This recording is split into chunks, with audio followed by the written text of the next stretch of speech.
par le choix de ce sujet très important et on suggère peut-être dans la zone de libre-échange, entrepreneuriat des femmes et des jeunes dans la zone de libre-échange. Dans le point remarquable qu'on a noté, c'est un projet original qui est proposé par vous, une représentante de la société civile, et qui donne une parole. Recording in progress. J'espère que vous n'avez pas perdu Jacqueline. Et de l'avoir attendu peut-être plus détaillé, plus opérationnel. Et en tout cas, de la part de l'ensemble du jury, on vous félicite très chaleureusement. On a beaucoup apprécié aussi la qualité de ce film. Et on est très impressionnés par tout ce que vous avez acquis et tout ce que vous allez poursuivre par la suite. Voilà Jacqueline, ce retour. On vous laisse le mot de la fin si vous voulez. Je ne le dirai jamais assez.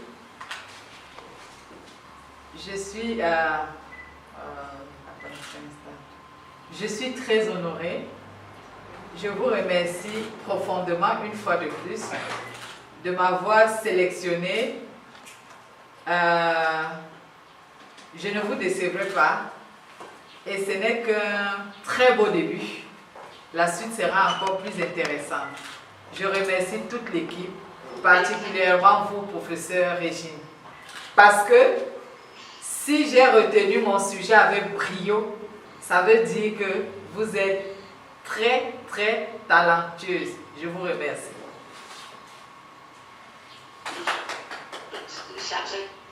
Merci beaucoup. Est-ce que ce projet a une chance de voir le jour, à votre avis?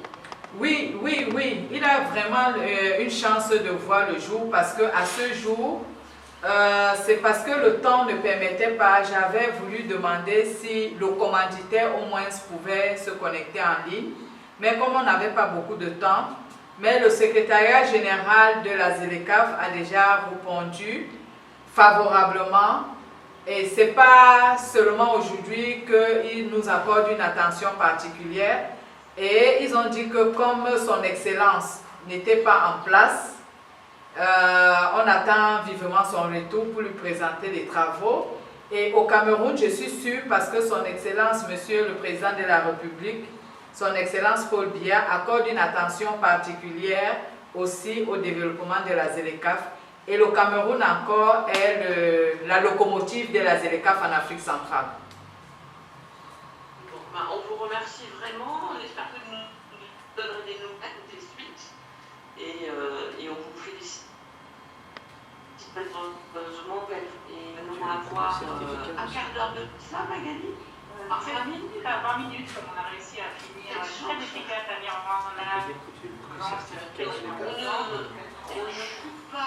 Donc, je suis, pour le mot, je suis aussi au Cameroun le premier certificat ZLECAf.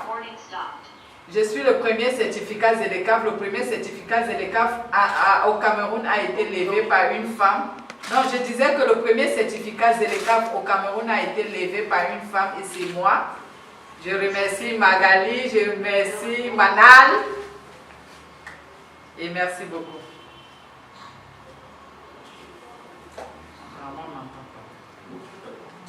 Allô, vous m'entendez? Vous m'entendez? Est-ce que vous m'entendez? Oui, on vous entend. Oui. D'accord, je disais... On vous entend pas très bien, Jacqueline. Oh là là, c'est la connexion. Je disais que... C'est bon maintenant? Oh. Je suis désolée. On va se dire au revoir et à très bientôt. Je suis sûre qu'on retrouvera une occasion. Ne vous inquiétez pas. D'accord, merci. Au revoir. Et puis, Manal, Magali. À tout à l'heure, à tout. D'accord, merci. Merci Magali, merci. Merci.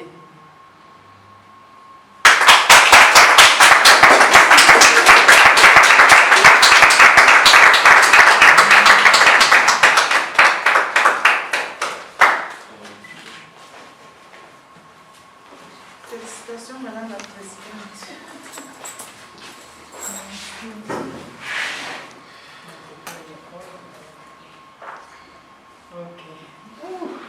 Merci.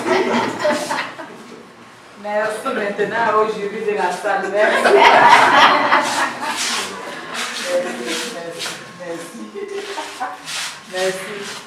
Merci. Bon, maintenant, on va, Jean-Yves, on va commencer la modération et puis on va passer pour notre soutenance des salles. Si vous avez des questions, je ne sais pas quelle est l'administration qui est là, madame, c'est le micro. Ok, bienvenue, madame. Donc, pour rappel, je dois rappeler à l'assistance que je suis le seul candidat du Cameroun qui a été sélectionné par l'UNESCO sur la formation prospective. Donc, la prospective, c'est quoi? C'est penser les avenirs d'Afrique, c'est-à-dire que penser le devenir de l'homme de demain et agir aujourd'hui. Donc, notre thème, c'était l'évaluation et la contribution des femmes et des jeunes dans la ZLECAf à l'horizon 2030. Donc, c'est aujourd'hui que nous devons amener les décideurs à prendre des dispositions, à anticiper sur le devenir des femmes et des jeunes dans la ZLECAf en 2030. Donc, il est important d'agir maintenant et aujourd'hui. Donc, pour une meilleure appropriation de la ZLECAf en 2030. Maintenant, vous avez vu les slides. Est-ce que vous avez des questions à poser? Donc, la parole à qui veut la prendre?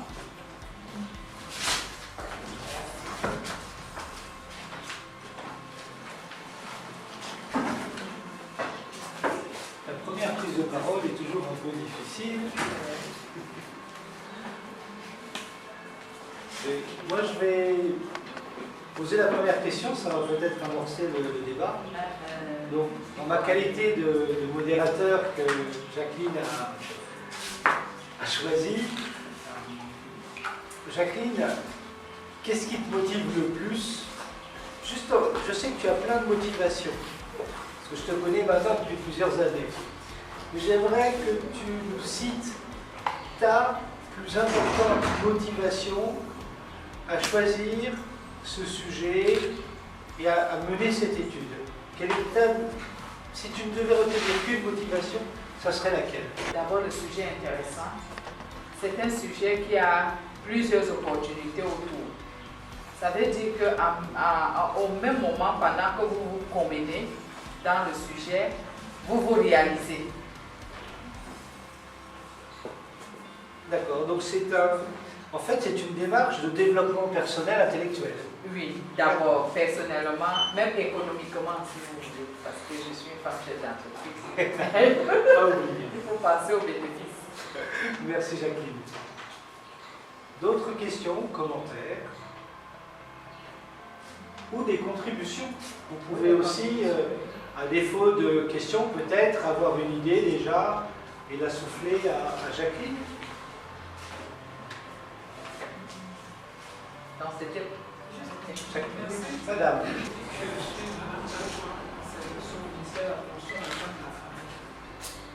Ma candidate, madame, elle a dit qu'elle a été sélectionnée.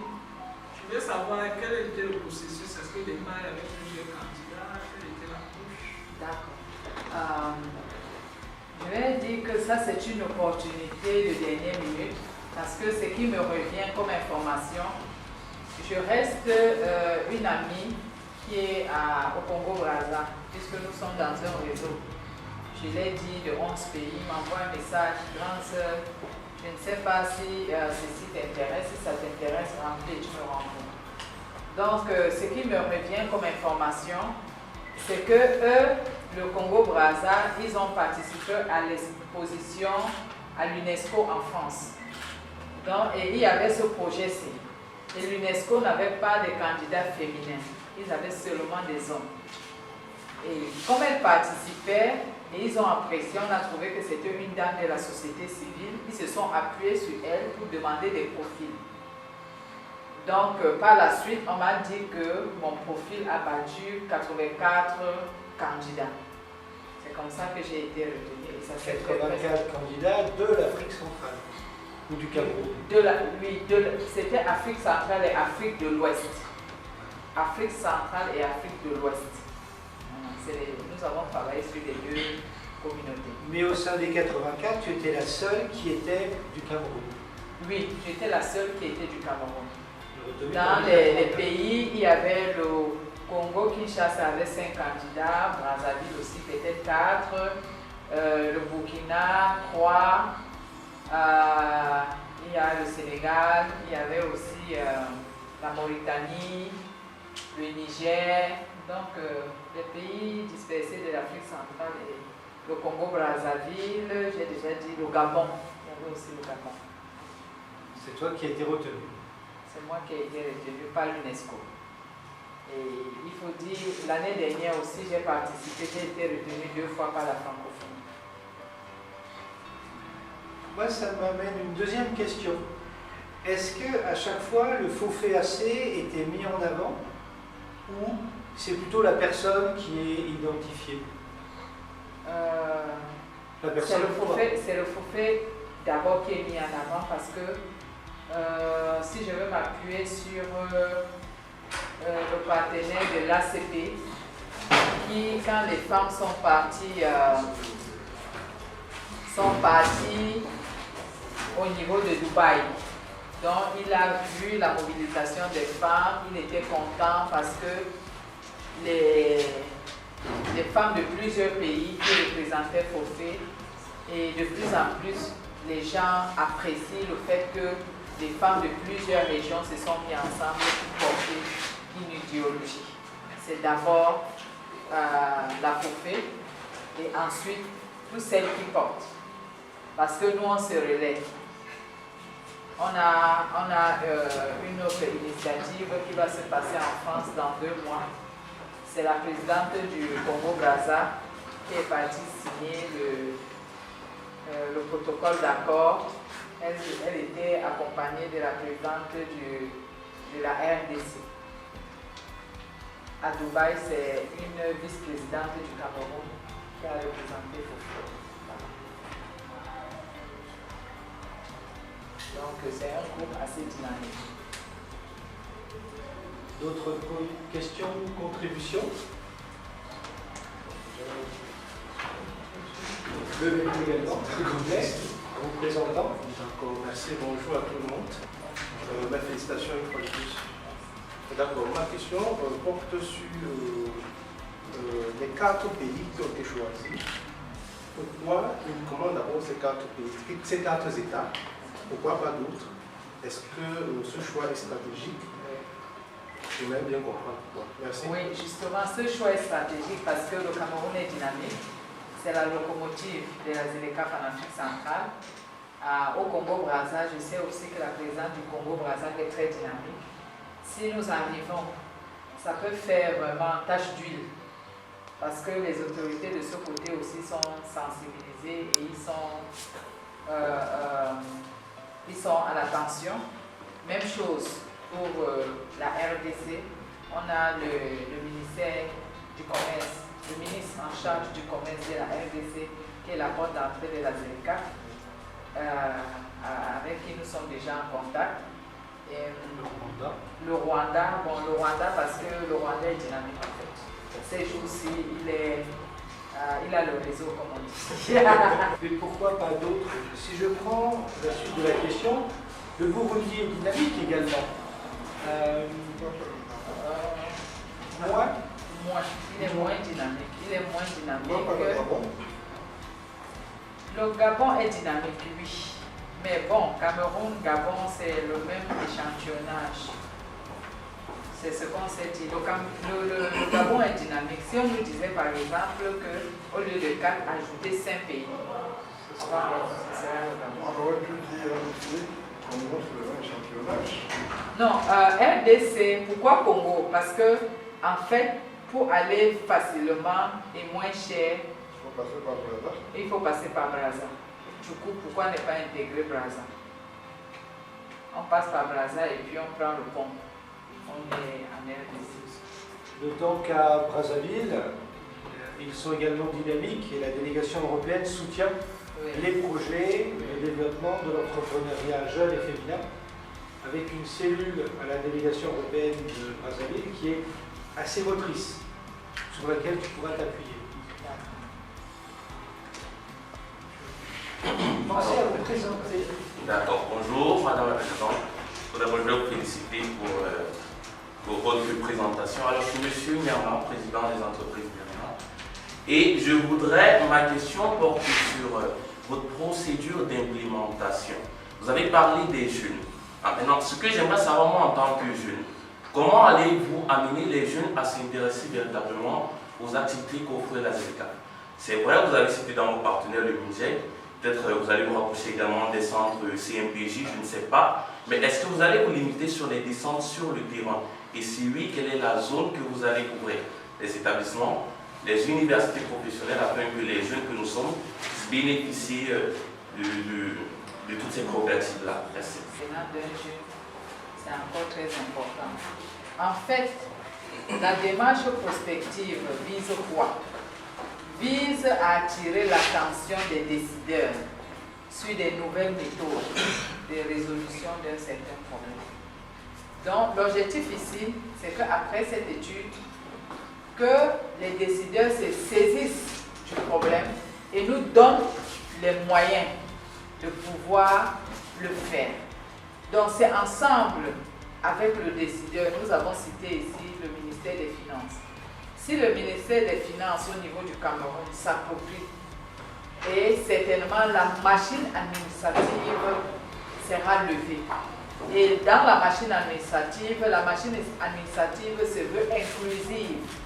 Donc forcément, même dans les maisons, chaque jeune sera associé à la démarche. Parce que l'objectif est très clair. Il faut qu'à l'horizon 2030, chaque jeune trouve son plein épanouissement physique en tant que personne, économique dans la démarche, dans l'atteinte des objectifs de la ZLECAf. Ma chère Présidente, si tu me permets d'apporter un complément. Lors de l'exposé, compte tenu du temps, tu n'as pas pu aller présenter le tout dernier transparent. Donc c'est effectivement, c'est pas seulement aller écouter les jeunes, mais c'est aussi toucher les jeunes en leur donnant l'information, en leur disant attention, vous êtes jeune, vous êtes entrepreneur, mais si je vous dis citez-moi 3 avantages de la ZLECAf, je ne suis pas sûr que vous pouvez en citer ne serait-ce que 2. Par tout simplement un manque d'information. Donc ce projet, c'est aussi, et tu l'as survolé par manque de temps, c'est bien d'apporter cette information au plus grand nombre des jeunes.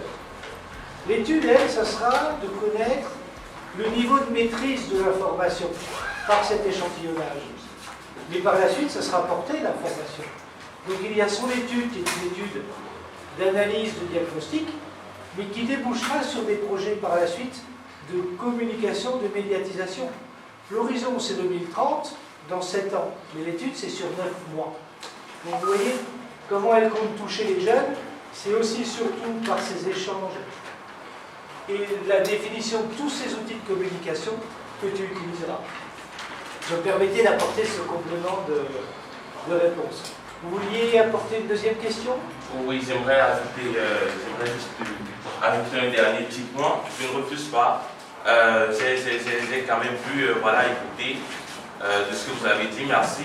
Mais véritablement, son implémentation, je ne sais pas si vous l'avez dit comme à cause du manque de temps, je ne sais pas s'il a été un peu limité.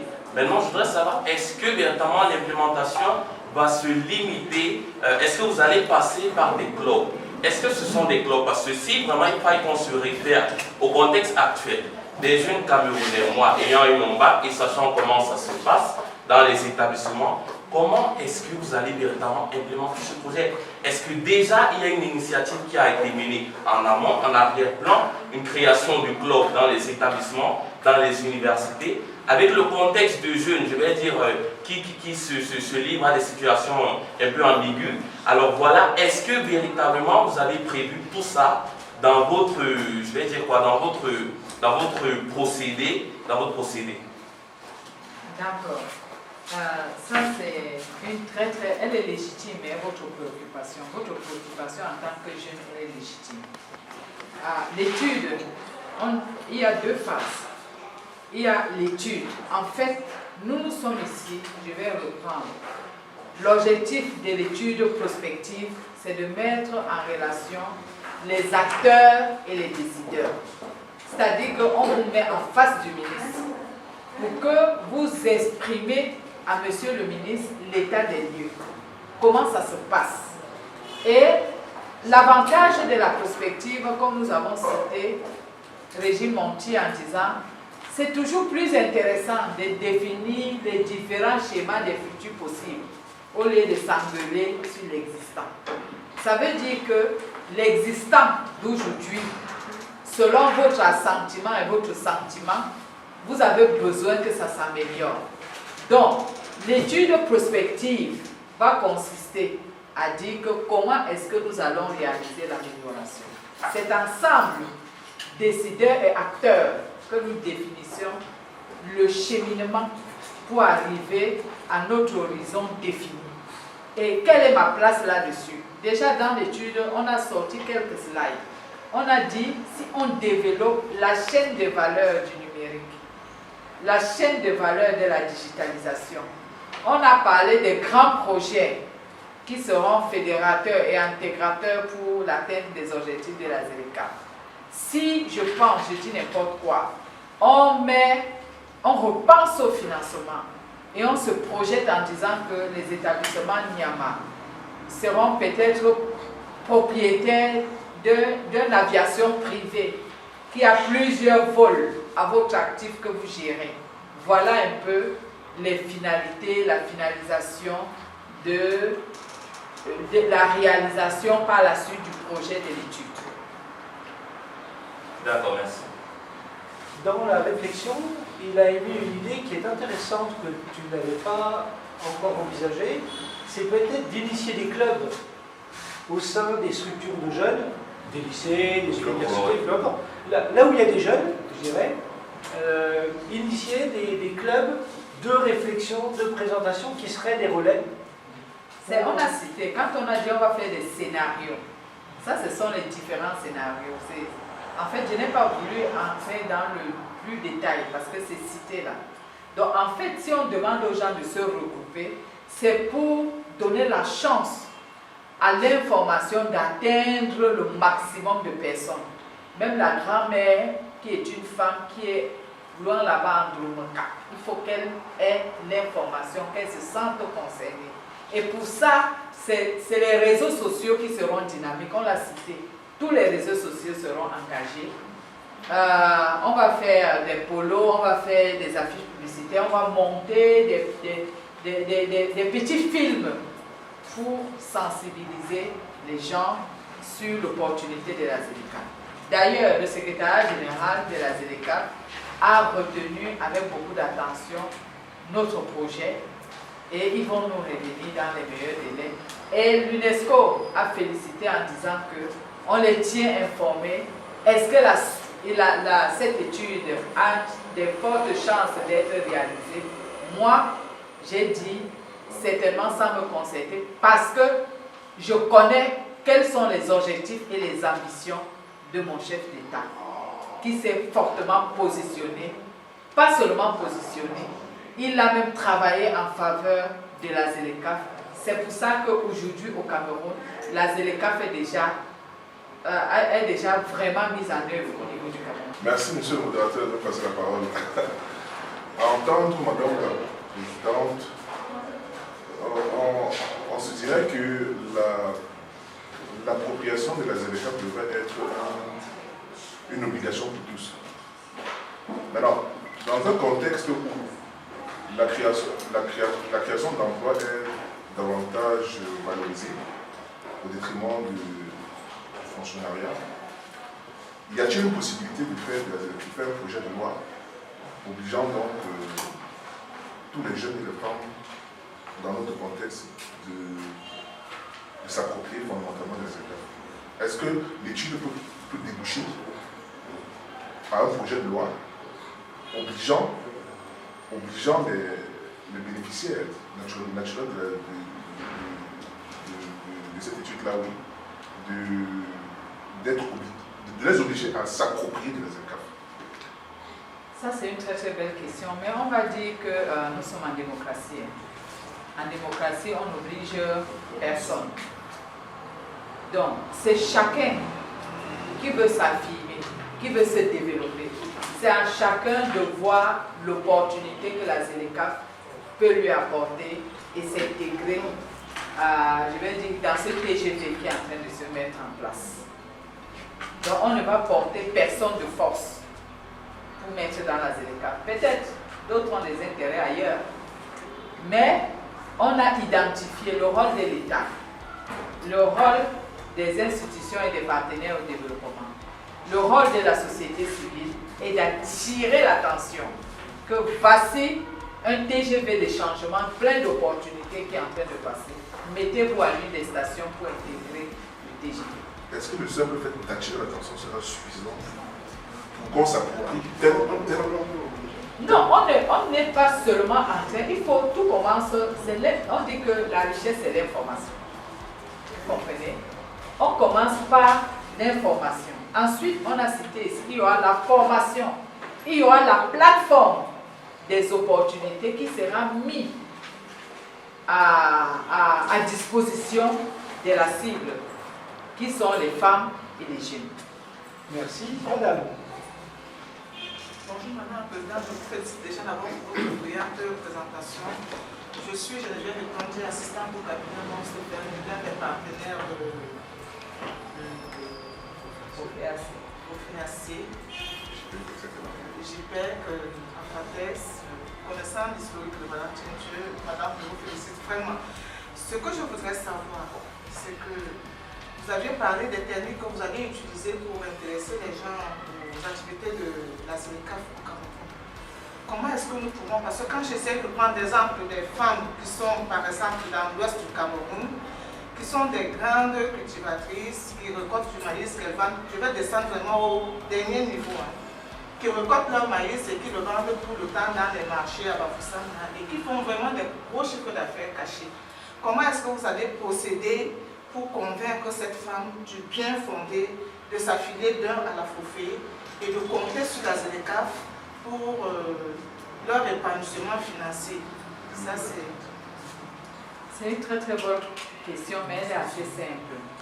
Vous qui connaissez très bien mon passé, vous savez que je viens de l'artisanat. Donc, l'artisanat, c'est la forme primaire de l'entreprise au Cameroun. Donc, moi, je viens de l'artisanat. J'ai saisi l'opportunité de la ZLECAf. Désormais, on ne parle plus de moi en tant que femme de l'artisanat, on parle de moi en tant que femme leader. Donc, l'ambition reste encore individuelle. Si vous voulez rester dans le secteur informel, ça vous engage. Si vous voulez vous développer, nous aussi, en tant que FOFEAC, nous nous sommes positionnés comme des acteurs qui pourront tirer le maximum de femmes. Et nous nous sommes constitués pour. Au Cameroun, il y a la Fédération des organisations des femmes entrepreneurs du Cameroun qui est affiliée à FOFEAC, qui est la Fédération des organisations des femmes entrepreneurs de l'Afrique centrale, et nous travaillons directement avec le secrétariat général de la ZLECAf qui a rang de chef d'État. Si vous voulez être visible, vous entrez dans le TGV de la ZLECAf.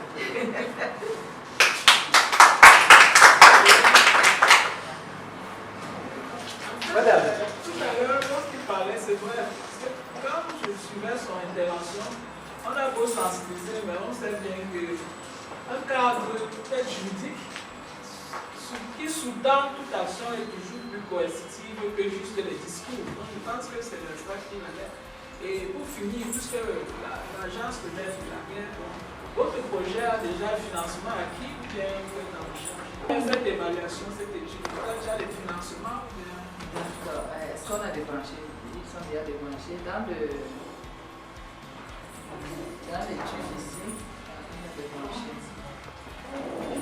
Dans l'étude ici, on a demandé de citer les commanditaires. Donc, dans les commanditaires,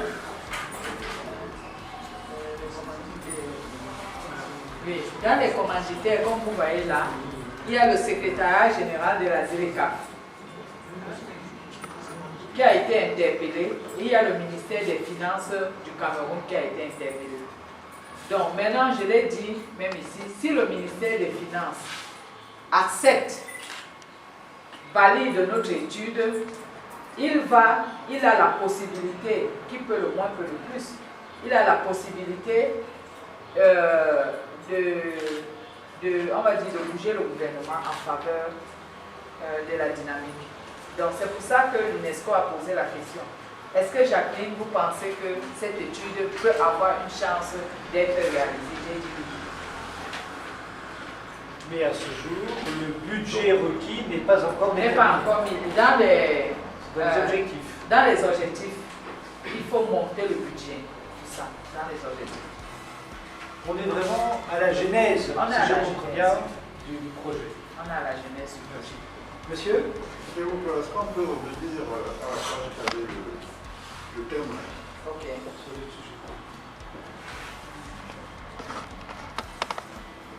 Oui, je lis quelque part, quel est leur rôle? Non, pas ça, plutôt, contribution du secteur privé et au féminin. Jeunes et au féminin. Jeunes et au féminin. J'ai comme l'impression qu'il y a une petite ambiguïté. Il est vrai, dans l'exposé, vous avez défini ce que c'est que jeune, ce que c'est que femme, et on voit bien que les deux entités sont en ligne. Mais si on veut rester au niveau du thème, c'est comme si il y a une petite ambiguïté, parce que moi j'aurais pu interpréter à mon niveau que contribution du secteur privé jeune et au féminin, c'est-à-dire le secteur privé jeune, mais jeune au féminin. C'est-à-dire pas jeune comme tout. Non, dans jeunes, ce n'est pas seulement les jeunes femmes. Oui, c'est pour ça que j'ai dit, mais ce titre laisse l'ambiguïté. C'est-à-dire, on aurait pu dire secteur privé jeune et féminin, pas jeune et au féminin. Là, il y a ambiguïté à ce niveau-là. Et je me demande si avec ça, ça ne fait pas la part belle seulement à la jambe féminine au détriment des jeunes dans l'ensemble. Bon, en tout cas, les scientifiques, les doctorants et les chercheurs peuvent discuter là-dessus. Mais quand nous avons fait l'étude, ça se voulait inclusif, que les jeunes se sentent concernés, toutes sexes, et les femmes. Donc on a fait le distinguo en mettant au féminin, pour qu'on sente qu'il y a deux entités. Entrepreneur un genre.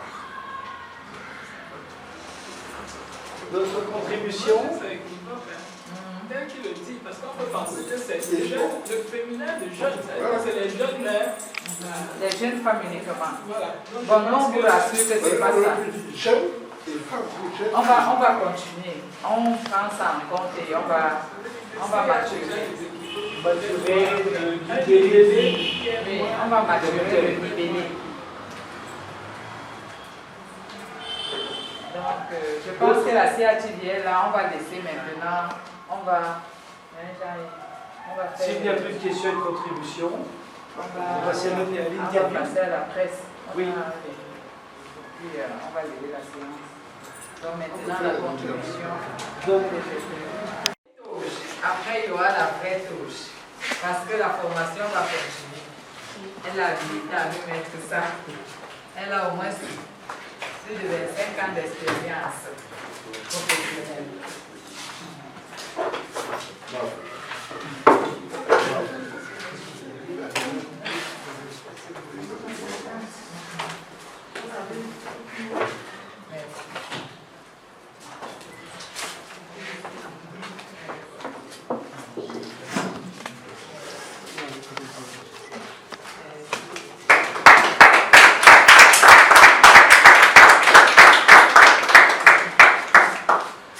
Merci, donc j'invite notre présidente à rejoindre la presse dehors pour les échanges avec la presse.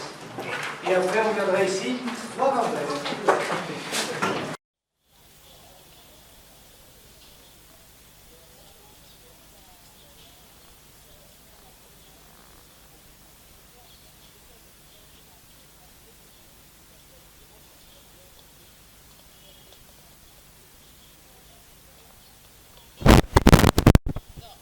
Je voulais être bien précise là-dedans. L'étude prospective s'adresse d'abord aux décideurs.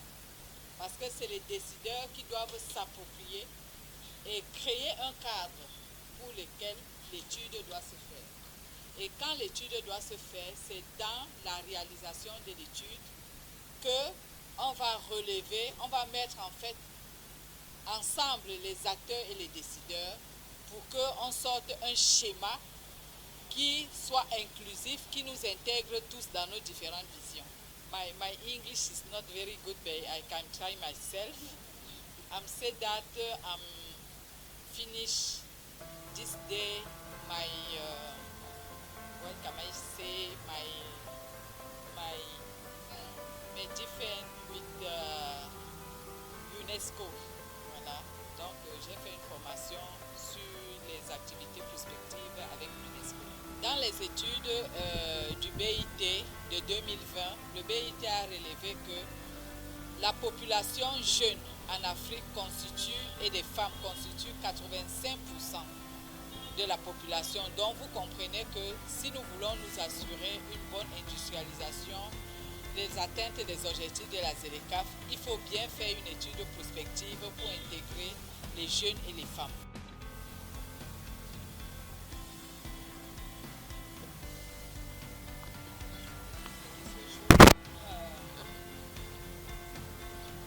Je remercie d'abord l'UNESCO pour l'opportunité qui m'a été donnée de représenter le Cameroun dans les formations prospectives. Et cette formation a deux commanditaires principaux, le secrétariat général de la ZLECAf et le ministère des Finances du Cameroun. Donc la prospective s'adresse aux décideurs et à l'attention, s'adresse aux leaders et à l'attention des décideurs. Donc la prospective s'inscrit comme une des méthodes pour accroître l'intégration et le développement économique de la ZLECAf en Afrique centrale. Vous savez, quand les gens déposent ce qu'on m'a dit, ma candidature a été retenue sur 84 candidatures de l'Afrique centrale et de l'Afrique de l'Ouest. Donc c'est les deux communautés qui intervenir à pouvoir déposer. Donc notre candidature a été retenue sur 84 candidatures. Voilà. La plus-value pour le Cameroun, c'est que le Cameroun dès maintenant peut se positionner et développer des études prospectives pour résoudre. L'objectif c'est quoi? C'est d'anticiper l'avenir de demain aujourd'hui. Penser aux avenirs de l'Afrique et agir maintenant. Donc le ministère des Finances est interpellé. Nous avons dédicacé notre soutenance au ministère et à l'attention du ministre des Finances pour le Cameroun et du secrétariat général de la ZLECAf qui nous a déjà accordé une attention particulière. Alors, déjà merci.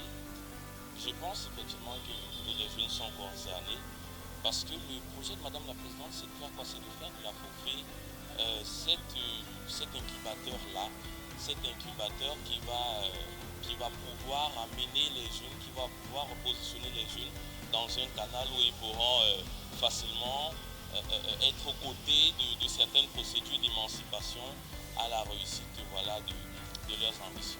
Et alors je répondrai à cette question en disant que dans un contexte camerounais, on passe l'expression, pour améliorer et développer certaines sphères de notre pays, alors qu'est-ce qu'il faudrait? Il faudrait pouvoir impliquer toute personne confondue.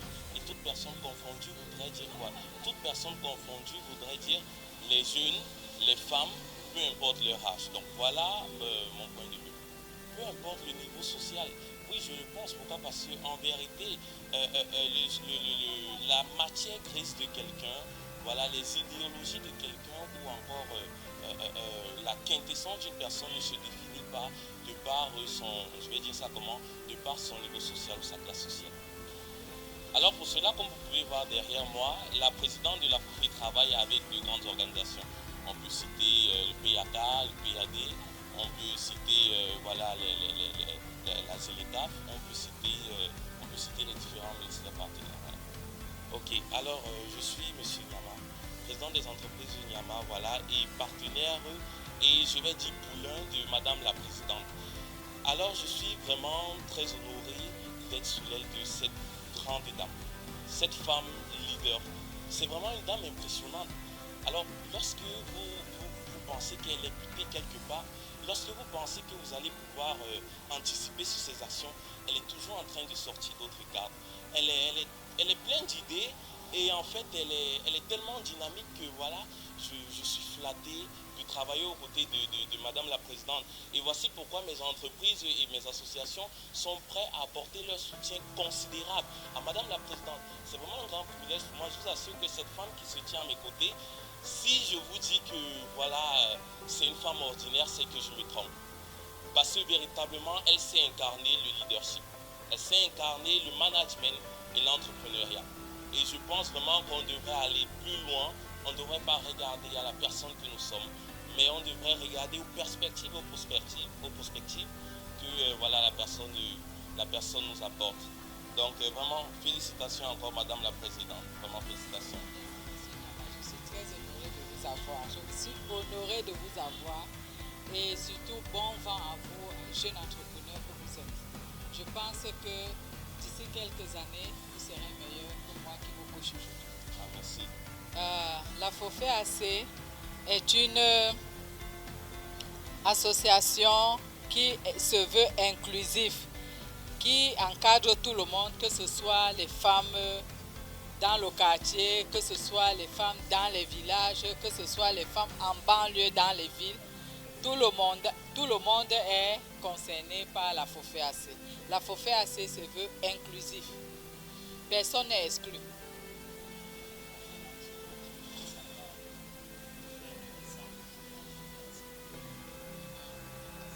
La FOFEAC, en fait, c'est une initiative qui a eu lieu en 2021. La FOFEAC, c'est une initiative qui a pris corps en 2021 et qui commence, c'est tout jeune. Et bien que le bébé est encore tout jeune, il a déjà des formes et il est déjà très convoité. Donc, chacun a sa place. Le but, en fait, c'est l'émancipation. C'est l'émancipation économique de la femme camerounaise et de l'Afrique centrale en particulier. Pour intégrer ou atteindre ces buts, il faut intégrer la fédération. La fédération, comme je l'ai dit, c'est comme un TGV qui se met en place. Si quelqu'un veut voyager, il n'a qu'à entrer. Donc, il faut quitter le tarmac pour l'intérieur du TGV et faire le voyage.